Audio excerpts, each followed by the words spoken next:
The Grizzlies have a golden opportunity as the Giannis sweepstakes are getting more intense by the day. Is this one opportunity that Memphis can afford, or will Memphis and every other team suffer in the long run by trying to go after the Greek freak Giannis Antetokounmpo? We'll answer those questions in just a moment, but hello everybody, what's going on? Jared Alator for another episode of Grizzlies Digest. We've noticed that 89% of you are watching these videos but are not subscribed yet to the channel. We have a lot of off-season content for you coming your way pretty much almost every day at this point. You need to subscribe to this channel, Grizzlies Digest, so you never miss another upload from us. We've got a lot of off-season content and a lot of Giannis content that we have to get into right away. So, some updates as the Bucks have finally said something about this so-called rumor going around that Giannis could get traded, of how he's exploring some options for the first time in his career. The Milwaukee Bucks front office wants every scenario to gut the other team in any potential Giannis trade talk, and it's all because of GM John Horst of Milwaukee, quote, going to go for blood, end quote, after getting a new contract extension. Sam Amick, a phenomenal NBA reporter, says John is not going to just try to be on good terms with Giannis. He's trying to do right by the Bucks. And that means if every scenario in play leaves the other team so gutted that Giannis might not actually be that much better of a situation, then maybe that's where he looks at the room and says, all right, let me stay put. So, this is obviously big because it's now the Bucks GM talking about Giannis and how, of course, they want to keep him, which, you should. You should want to keep your franchise player, as a lesson that we all learned back in early February. But like we said, no one's safe. No one's ever safe in all this. So it sounds like John Horst is going to throw the book at whoever is trying to go after Giannis, which I understand. I mean, everybody understands that. That's your franchise player. You got to protect your franchise player. You got to sign him. You got to make him happy. I understand that. But if Memphis were to go after such a trade, I think Memphis would have to give up both Jaren Jackson Jr. and Desmond Bane, along with their young talent who just got recognized, Jaylen Wells, Zach Edey, and then you talk about Gigi Jackson, Conchar, maybe a couple of future picks. That's like almost half your team, right? So I don't know. I mean, obviously, I think that the point is if Memphis is going to go after Giannis, if Zach Kleiman wants to go after such a superstar, the point is to pair him with Ja Morant, right?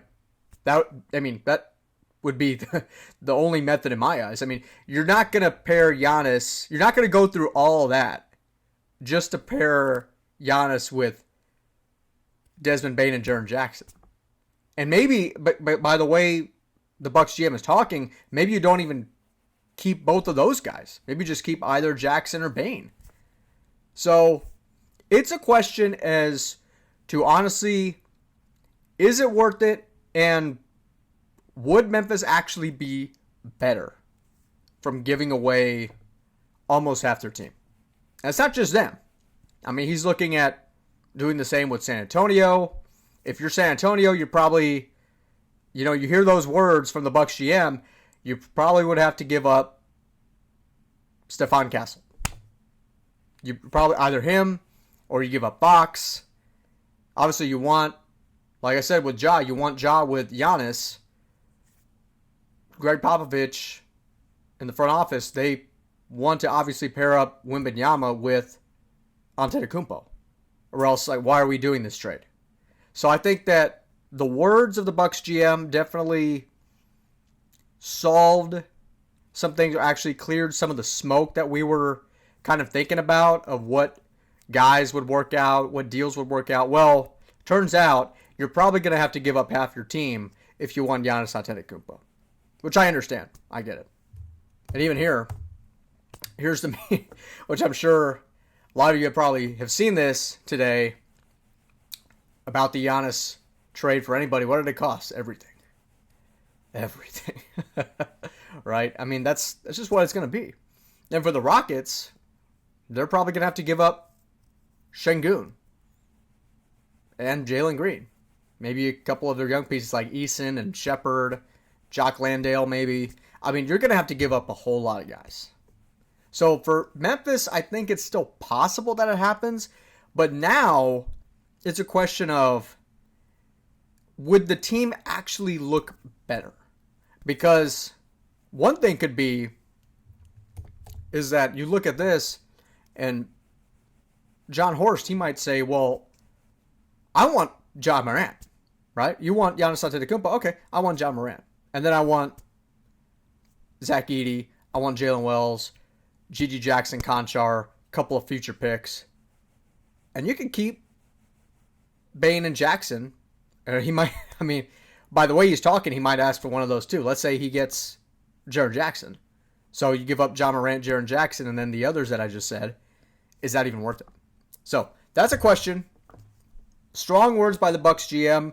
I think he's personally, I mean, I know Memphis fans, they're looking at Giannis and going, hey, you already have Nashville SC, no income tax, you like Ja Morant, we can work something out. But by his words, those very strong words, is it even worth it, and would Memphis look better? Leave that in the comments down below to answer that question that I just asked. Would Memphis look even better? Would it even be worth it to have Giannis after trading away probably nearly half your team?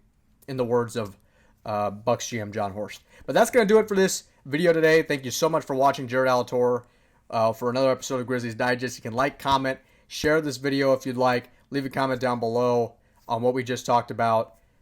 Jared Alator saying so long. We'll see you in the next video, and peace.